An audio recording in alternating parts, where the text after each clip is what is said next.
Welcome back and thanks for sticking with us. Now we will be exploring a vital yet often underestimated topic, swimming as a life skill.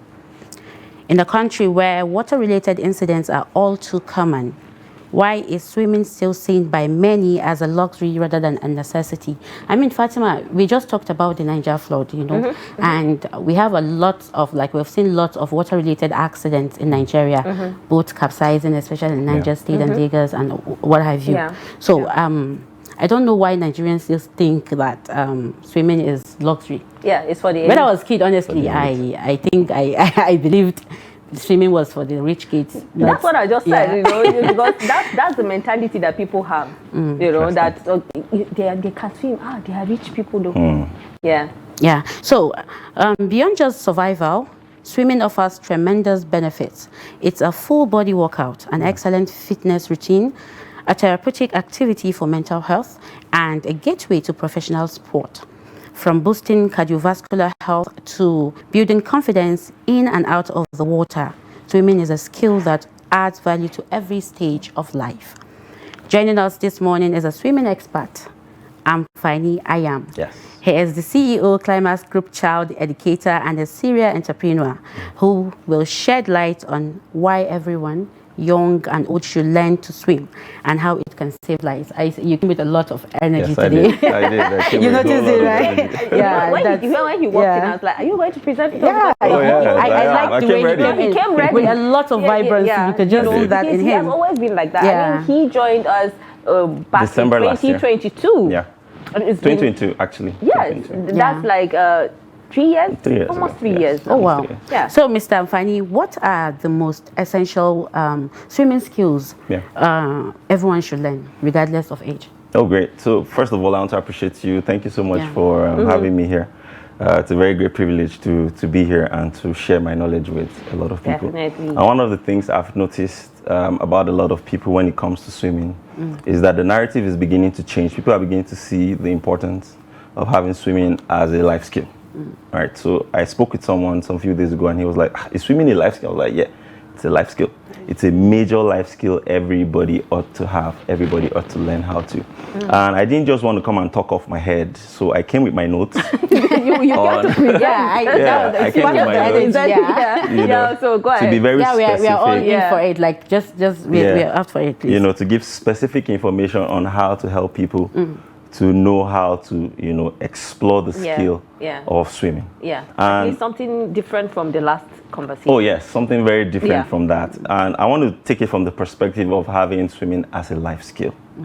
All right, and I want to give some examples. So for instance, there was this particular, I think December 21st last year, there was a minister from Madagascar that he had served, about 3 decades in the police force in Madagascar, and then he got an appointment as a minister, and somehow they had like a shipwreck somewhere close to their territory, and a helicopter from his office with him went to inspect the crash site, and all of a sudden they had a wind distortion on their helicopter, and the helicopter crashed in the sea. A lot of people died, but he swam from where the helicopter crashed to shore. Oh, wow. He swam for 12 hours. Yeah. For 12 hours. I can imagine how tired. And at the time of the crash, he was 57 years old. Oh. So I was like, wow, if this guy did not know how to swim, for him to be able to be fit at 57 to swim, for 12 hours to shore, people found it very difficult. It made the headlines that, it's a very important, for 12 hours. He swam for 12 hours. That's from huge. the crash site of the helicopter to shore. He swam for 12 hours. Shouldn't he be on the Guinness Book of Records? He actually should be on the Guinness Book of Records. I am speechless. It just goes to show. And he's 54. 57. 57 when that a 57-year-old, yes. I am swimming for 12 hours. So it goes to tell you how important the life skill is for swimming. I always tell people around me, look, they're like, no, just let my children swim first. I'm like, look, even you as an adult need to be able to have swimming as a skill, because you don't know when you will need it. You don't know when you need it. This man that swam for 12 hours. Yes. Was he okay after the swimming? Of course, he was okay. He sick? One of the major statements he made when he was done was like, it's not his time to die yet. He wasn't bedridden or anything? He wasn't. Taken to the hospital? No, he wasn't. Oh, wow. Of course, he was fatigued. They just put him on a stretcher to rest. But he was fine afterwards. And the first statement he made when the interviewers were, asking questions, how were you able to swim for 12 hours? Also holding his breath. At what point did he stop to even rest? Stop, was he breathe. floating at the time? Of course, he'll float on his back. When he's tired. When he's tired, and he'll continue and swim for 12 hours. So you can imagine, that's a major skill to have. So at what point do you think, is important for people to learn swimming as early as possible? As early as possible. Yeah. So, there's this narrative, especially with our Nigerian parents, that they feel, oh, wait till my child is like 5 years old, or wait till my child is like 6 years old. But by that time, the child has already known fear. So it's always difficult to teach the child at that time because you're first trying to conquer the fear, then you want to start teaching a routine. But when a child is very young, from 6 months, please take me back to 3 months old so that I can from 6 months. I was like, how about us that in our late It's not late. It's not late. It's never late. I have consumed fare. Right. You've consumed. I have digested and consumed fare. But trust from me. the last time, I told you I can breathe underwater for like 3 minutes. Now I can do like 15 minutes. My goodness. That's serious. How about us that haven't even dipped our legs in water before? I can be underwater trust for me, it's a process. It's something we can walk a process over and teach you how to swim. How long can you stay underwater for? How many minutes is the maximum? Because if this person can swim for 12 hours, even though I know his head is outside, but how many minutes or okay, so let me give an example of those that do free diving. They're called free divers. They're free divers that have done 9 minutes, 10 minutes underwater holding their breath. But for someone like me, over the years, I've trained myself to be able to hold my breath for at least 3 minutes. Even with all your expertise? With all my, trust me, 3 minutes is a big deal. You can ask anybody. So now, it's a big deal. There's this question I really wanted to ask a swimming expert. Yes. There are people that have phobia for water. Oh, yeah. And you're here advocating for people to learn how to swim as a skill, survival skill, right? So what can you say about the people that naturally have fear of water? Phobia. Well, that's a very interesting question, and I want to address it very, very sharp. And this is what is required. So one is persistence. If somebody says he wants to learn something, you have to avail yourself to learn it. I'll give an example. I had a lady that I was teaching for almost 3 months, and it took us 3 months for her to put her foot in the pool. Every time she comes, she sits at the edge of the pool, and we talk throughout the class. She doesn't put her leg by the pool. So I started to ask questions. I started to probe what is the issue, and then she told me she actually lost her younger brother, and she saw him drown. So it had stigmatized her. She had that phobia for a very long time. So, but over a period of time, I was able to talk her through the process. So it's about getting the right instructor to be able to communicate, to the person that wants to learn. So you're not only an instructor, you're like mixed with a therapy or something. Yes. So what safety skills do you prioritize when teaching, both children and adults, even though I'll still not forget that you are a baby whisperer. Yes, I am. So, the baby whisperer. Yeah. So, what are the life skills, safety that you tend to teach those people, especially with regards to what she just said? Is if this person has phobia, what are the things? Okay. So the first thing I do, because it's always difficult to explain that when they say you find yourself in water, the first thing to do is to calm down. It's always almost impossible for somebody to calm down when they are in water and they cannot swim. But the most important thing is not to panic, because if you panic, the little thing that you can do to hold your breath or maybe float on your back, you will get frightened and then you will forget that routine and then you start to drown. So one of the things I try my best to do is breath control, to help people to just do breath control. We can do breath control of 10 times. Hold your breath, you breathe in, you breathe out, you breathe in, you breathe out. It helps to relieve tension, especially when someone is learning.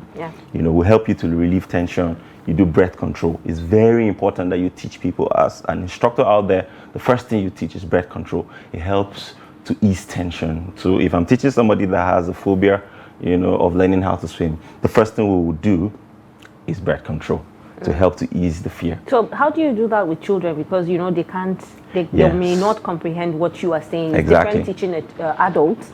And telling them take a deep breath. So how do you do that with children? One of the most important things we do is repetition. For children, you need to repeat the process over and over for it to stick. But the good thing about children is that once they learn that routine, you will not have a problem getting them out of the pool. You have a big problem. Yeah. So repetition over and over, it can be very tiresome, can be very stressful. That's why I never reduce my price when I'm teaching. Oh, wow. Oh, I don't reduce my price. Because it's a lot of work. Have you children. taught kids with mental disability, like the special needs kids special before? Needs. I have about 6 or 7. Oh, wow. Over my career that I've taught. What kind of special need? Autism. Autistic kids. I've taken one child that has Down syndrome, but most of them are autistic kids. And I'll give an example because I have an autistic brother. He's about 32 now. My younger brother is 32. And I've seen all the process of his developmental growth and, you know, what it took for us to be able to get into where he has got into. So it was very easy for me to teach children. Even I have one presently now. I taught him yesterday. We have a class today. You know, I'm teaching them how to, because it's one of the things that help them to open their minds, to express themselves more, gives them, you know, a very good, clear picture. Is teaching them very difficult than yes, normal children? It's very difficult because they're very clingy. Yes, and they don't like find noise. it difficult to ascertain. Exactly. So a lot of repetition, a lot of patience, because they will scream a lot, they will hug you a lot, they will pinch you, they will bite you at some times. You know, but you need to be very patient to be able to work with children. So I love to work with them like that. How do you balance fun and discipline when you're coaching? Because, you know, it's okay to, when you're coaching someone to there's a very short gap to just switch to, you know, just having fun. So how do you balance that? It takes a lot of discipline, and it took me over a long period of time to know that, look, this is my work, I need to be serious. So we play, because if you are teaching somebody how to learn a routine, you don't have to be rigid all the time. Because people have been in an academic environment for so long, they are like, oh my God, another teacher. So I try my best to make it fun. I talk you through the process. We laugh when you make some, you know, some moves that is very funny. I will laugh at you, we'll laugh at each other, or compliment you when it's needed, you know, just to encourage people to learn the routine. Because trust me, learning to swim is quite difficult. So how long does it take to learn swimming so it depends. from the starting to the finish? It depends. You know, everybody's learning curve is different. Some people learn faster than others. But one thing I've learned over the period of time I've been teaching people to swim is patience. Because trust me, you will meet some people that are like, I'm not getting it. Why is my leg not moving? Why is my hand not? I have a lot of frequently asked questions. Why is my leg not kicking? I'm like, it's your leg. Why is not my leg? Why are you asking me? Why is your leg not kicking? You know, I wanted to give this very important statistic that I found out. You know, if you look at, maybe I want to say in Africa, we don't really keep data as much. So you can't really tell how many people drown, especially in Nigeria, for instance. Even we just talked about flooding, you know, also a lot of lives were lost. Just the Makwa, you know, over 115 as of yesterday. But we don't know if they're still finding lost casualties. Still counting. So you can see that it has actually taken, I'm sure, a lot of people. Toll. And if only they can, you know, learn how to swim, even in that situation, even though we know the water is contaminated at this point, you don't know where it's coming from. But if you know how to swim, you can save yourself. But you are not a doctor, so I'm not even going to ask you. But give us the data to. Okay, so from World Health Organization, they updated this statistic last year, and it has about 236,000 people every year die from drowning, from the ages of 1 to the age of 24. In Nigeria alone. In the world. So, but I cannot tell you the data from Nigeria because trust me, you cannot tell. We don't keep data. But that number is a staggering amount of people that drown every year. 236,000. That's close to malaria. Malaria, they are competing with malaria. You know, so it's a huge thing, and it's very important that people know that swimming is one way to be able to save yourself, to save your children. You know, it's a different thing when, you know, you talked about when people are drowning, they tend to panic. At that point, your brain is not telling you to calm down, to take a deep breath. There's a lot because you are in a place where you know you don't know how to maneuver. You don't know how to. And drowning is silent. Drowning is silent. If there were to be a pool in the next room and someone is drowning there, you may not know. You will not know. Oh. You will not know. The person comes out and is trashing, and there's water in his lungs. He can't talk. So they trash. They trash. If somebody is not seeing, that person drowns. 1 minute. Children even less. 45 seconds. A child can drown. How can I then learn like swimming? I'm already scared. I'm not saying this to scare people, but it's important. It's necessary for people to know this and to understand that as much as water gives life, it actually also takes life. I was just telling them before he came, I was just cracking joke. I said, I wanted to learn how to swim more than a fish. I've been waiting for you. I've been waiting for your call for a while now. You're an e-swimmer. Online swimmer. Talking about drowning, have you ever experienced a water-related accident in the course of teaching? Yes, I have. But you know, the good us thing, about it? It's a very scary, very, very scary experience. Some years ago, in one of the locations that I use for my swimming training, I usually don't go to that place because I had put a couple of my staff that are very, very strong and very handy, to be able to handle business for me. So I don't usually go there on Saturdays. But that particular Saturday, I just felt the nudge to go there. Your instinct. Yeah, I just felt the nudge to go there. I wanted to knock it off. I felt like I have other things, to do, but let me just go there. So it was so strong for me to go there, but I went. And you will not believe it, as I was coming down the staircase, the way the swimming pool is down the staircase. So when you're on top, you can see the pool, you can see the entirety of the pool. And they were actually having a birthday party.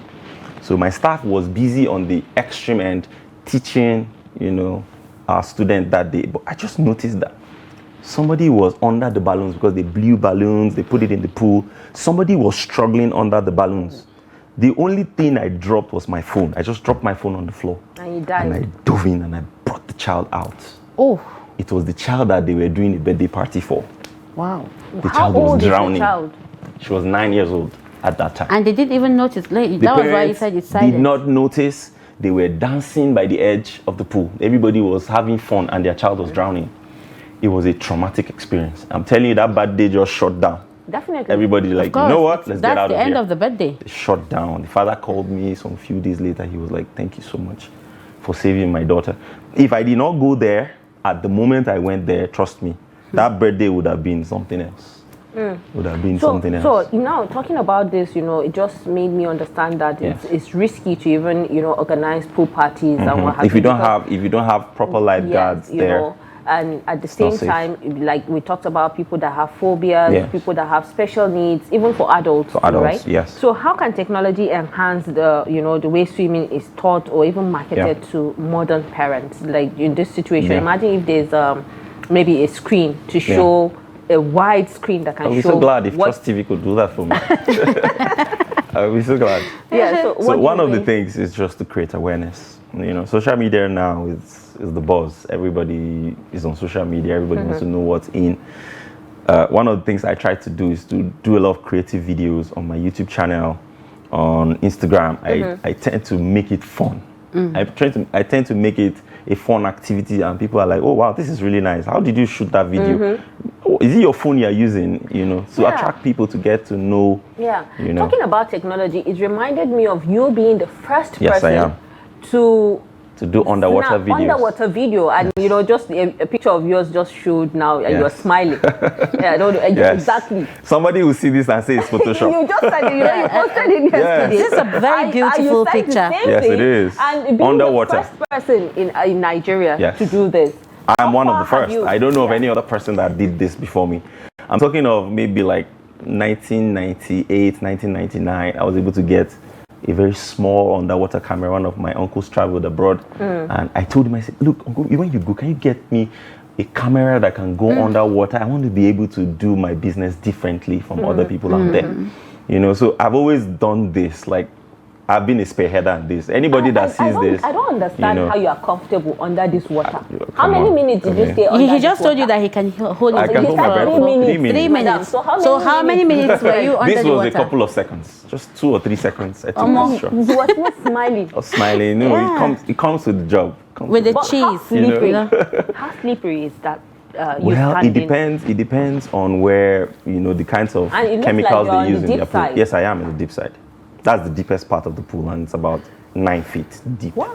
No, more. Let me know more about you. Let us know more about you. How long have you been swimming? Like, how long have you been a swimming for expert? A very long time. Because you just mentioned the 90s, and you just clicked that. I didn't really know. Yes. I didn't really ask you that question. Very long. In fact, I started from when I was like 6, and I had My father, my mother, both professors in Ahmadu Bello University in Zaria.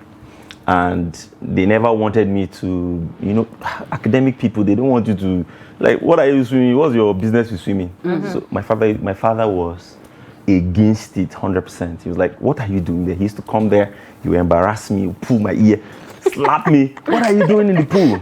But by tomorrow... He's scared for your life. Exactly. But by the next day, I'm there. My father asked me a question once. He was like, do you have a marine spirit? What's your issue with swimming? You close to but it was more than a passion for me. It was a calling for me.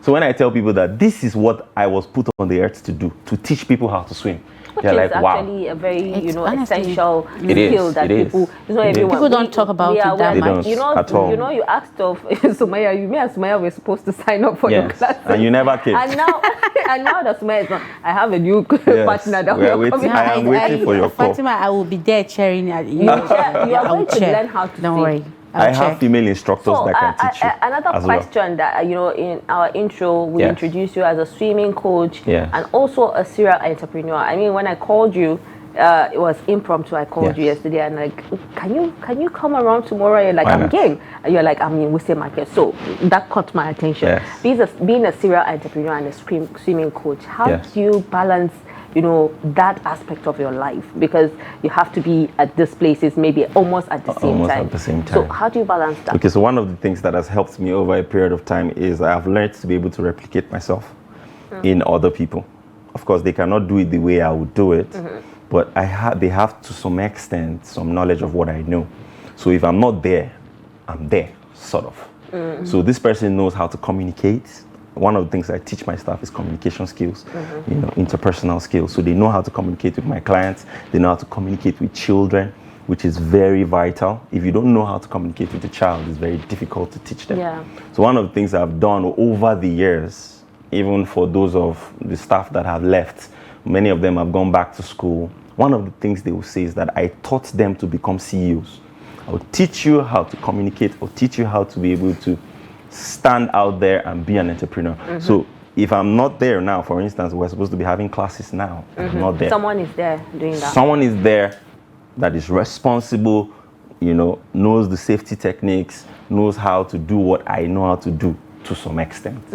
So that has been my secret. So you talked about you've taught people to become CEOs on their own.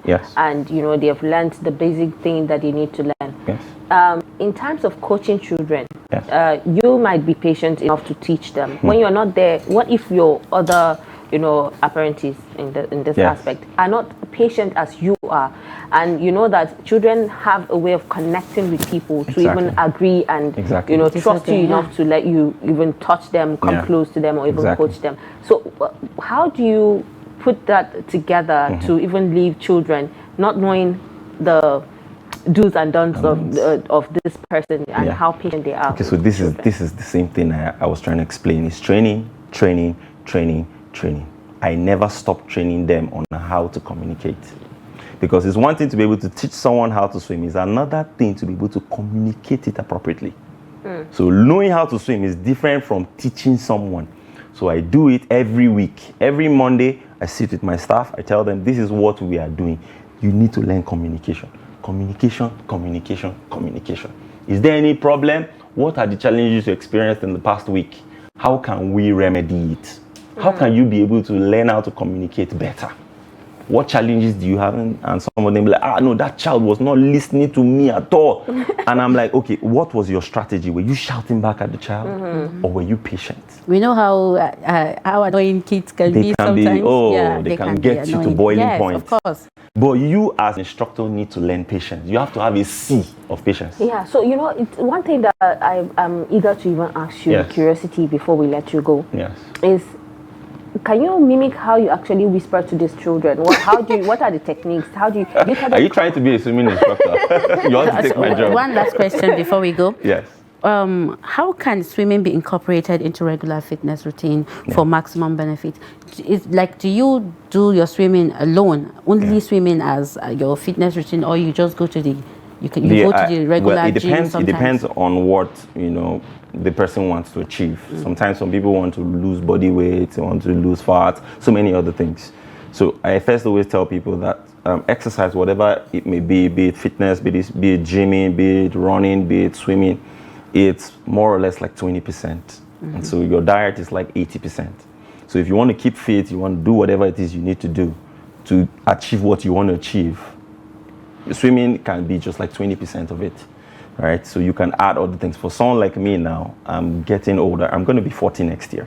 Oh, wow. Yeah. You don't look it. I know. Thank you. Yeah. Is it one of the benefits of swimming? It's one of the benefits of swimming. But also, I started to add gymming into my routine. Because it's showing. Muscle is the organ of longevity.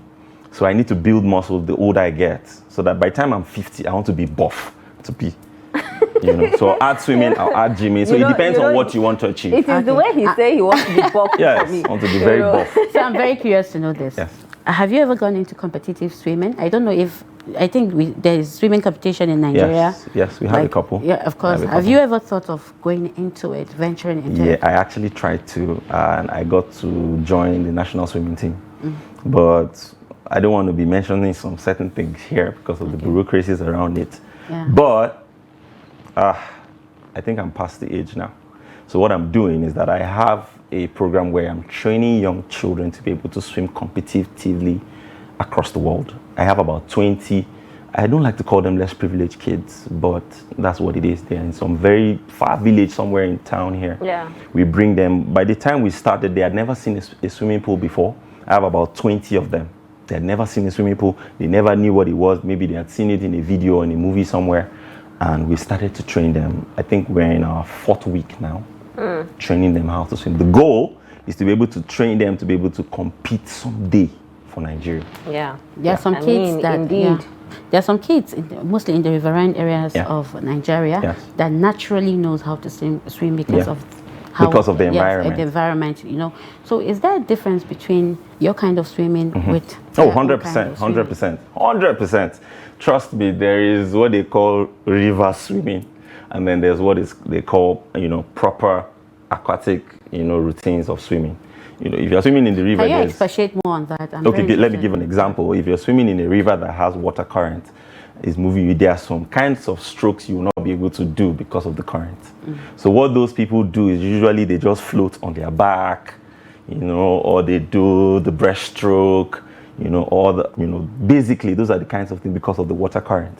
But if you're swimming, in the swimming pool, it's much more different.